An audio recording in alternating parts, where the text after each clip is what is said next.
80 सफ़े मेरे और आपके आका नामदार सल्लल्लाहु अलैहि वसल्लम की उम्मत की होंगी, 40 सफ़े तमाम अंबिया कराम की उम्मत में होंगी।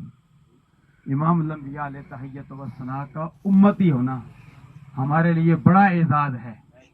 अल्हम्दुलिल्लाह, सरकार का उम्मती जो कलमा पढ़ने वाला है ला इलाहा इल्लल्लाह मुहम्मद रसूलुल्लाह, आम शख्स के लिए कुल्लु नफ्सिन ज़ाइक़तुल मौत, हर नफ्स ने मौत का जायका चखना है। फिर जो अल्लाह के वली हैं, जिनकी निस्बत अल्लाह के वलियों के साथ है, वो मरते नहीं हैं, वो दुनिया में चलते फिरते भी जिंदा होते हैं, मिज़ार के अंदर भी जिंदा होते हैं।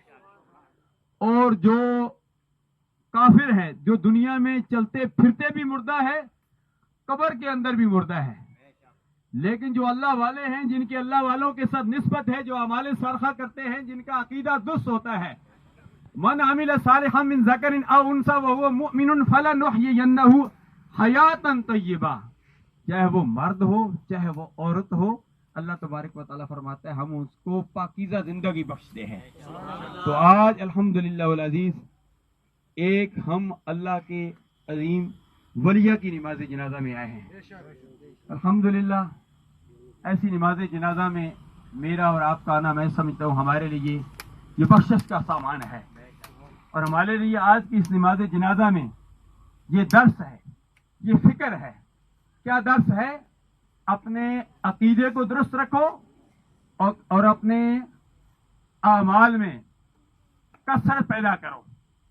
सिर्फ 5 नमाजों पर नहीं, अकीमुस्सलात व आतुज़ ज़का, 5 नमाजें भी पढ़ो और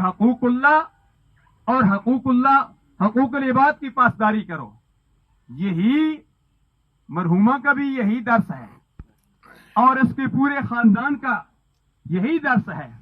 मैं पीर सैयद सजाद हुसैन शाह साहब बुखारी, आस्ताना आलिया बाग नीलाब शरीफ, मुझे इनकी बात ये याद आ जाती है। ये बात अर्ज करके वक्त के दामन में गुंजाइश नहीं है। मुझे बहुत सारे उलमाए कराम हैं, सारे सरकार के गुलाम हैं।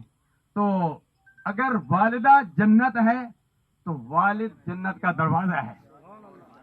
सास और ससुर भी, पीरो मुर्शद भी, और अपने जिनसे हमने फैज लिया है रूहानी तौर पर और ज़ाहरी इल्म हासिल किया है, हुनर हासिल किया है, ये सारे हमारे असातिज़ा कराम हैं। रब की बारगाह में दुआ करते हैं कि हम सबको अल्लाह तबारक व तआला एक दूसरे के हकूक़ अदा करने की तौफीक दे।